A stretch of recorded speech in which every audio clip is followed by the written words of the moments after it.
Yoko, welcome to my kitchen. Today, I'm going to be sharing with you 2 kinds of vegan pantry pasta recipes. Now, I think everyone go less shopping, so long-lasting pantry ingredients are really helpful. Today, I want to share my ideas to use those ingredients and whip up delicious meals.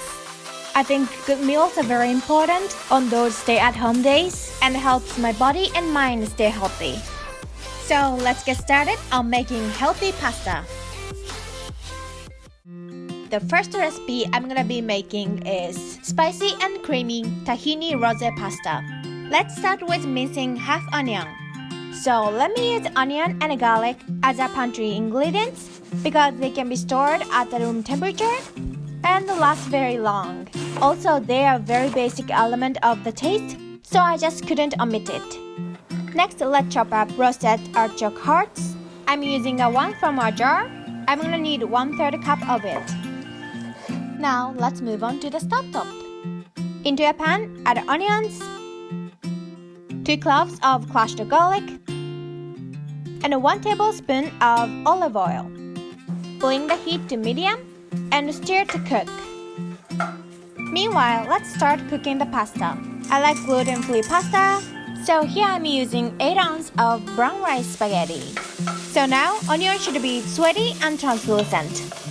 Add 1 cup of chickpeas. Here I'm using 1 from a can, rinsed and dried. Also add 2 tablespoons of capers, 1/3 cup of black olive, artichoke hearts, and 1/4 teaspoon of red pepper flakes. Stir and cook until the mixture becomes fragrant. Add 1½ cup of tomato sauce and 1 teaspoon of dried oregano. Now, to make this pasta sauce creamy and rosé colored, I'm gonna add 2 tablespoons of tahini. You can be creative and mix and match the ingredients according to what you have in your pantry, but red chili flakes, caper, and tahini are 3 key ingredients for this recipe. So I highly recommend to use all 3. Now cover with the lid and bring the heat to low. Cook for a few minutes until all the flavor is developed. Now pasta should be cooked and ready. Drain and add to the sauce. Mix well, and now it's time to plate it up.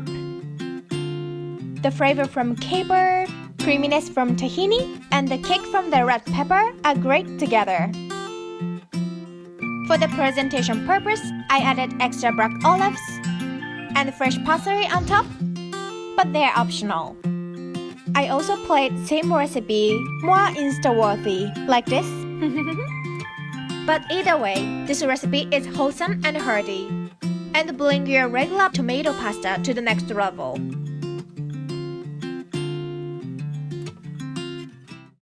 So next, we're gonna make garlic soy sauce pasta. This is basically garlicky oil-based pasta, but inspired by Japanese recipes. I added soy sauce to give richness and umami. So to begin, we're gonna slice half our onion. To a pot on medium heat, we're gonna add in sliced onion, along with 2 cloves of crushed garlic, and 2 tablespoons of olive oil. So since this is the oil-based pasta, I'm using more oil than usual. And we're gonna stir it up and cook for a couple of minutes until the onions become translucent. Meanwhile, let's start cooking the pasta. Into a pot of salted boiling water, add 8 ounces of pasta of your choice. Here I'm using brown rice and quinoa fusilli. Now into an onion, add 1 cup of shelled edamame. Here I'm using frozen one. If you're using frozen edamame like me, you don't have to defrost them.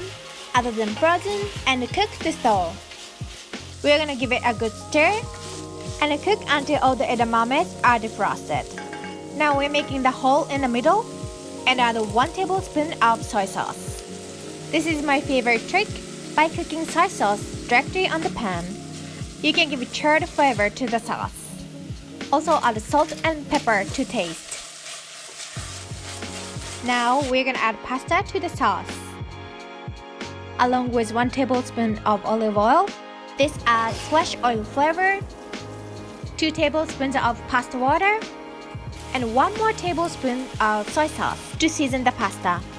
and add extra salt and pepper if you need it. Give everything a stir, and the pasta is gonna be coated in garlicky oil sauce. And now the pasta is ready to enjoy. So scoop it up into some bowls while it's still steamy and hot. For the garnish, I'm gonna use one more Japanese-inspired ingredient, which is a piece of norishi. Norishi is a seaweed, and it's packed with vitamins and minerals. And also, it's a great option for your pantry. Norishi gives nice flavor and umami to the dish. I'm gonna just break it up into pieces and place it on top. Also for the crunch and extra boost of nutrients, I'm gonna add pine nuts and sesame seeds to top it off. So this is very easy and quick vegan pasta recipe and packed with umami and flavor. Garlic, oil, and nori might be sounds a bit weird, but they're really good together. And once you try it, you know what I mean. It's absolutely incredible. So these are two of my vegan pantry pasta recipe ideas. They're both quick and easy, and they're both so good. And if you are new to my channel, I post healthy plant-based recipes every week. I will be so happy if you stick around. And if you enjoyed the video, please give it a thumbs up and subscribe. Thank you so much for watching, and see you in the next one.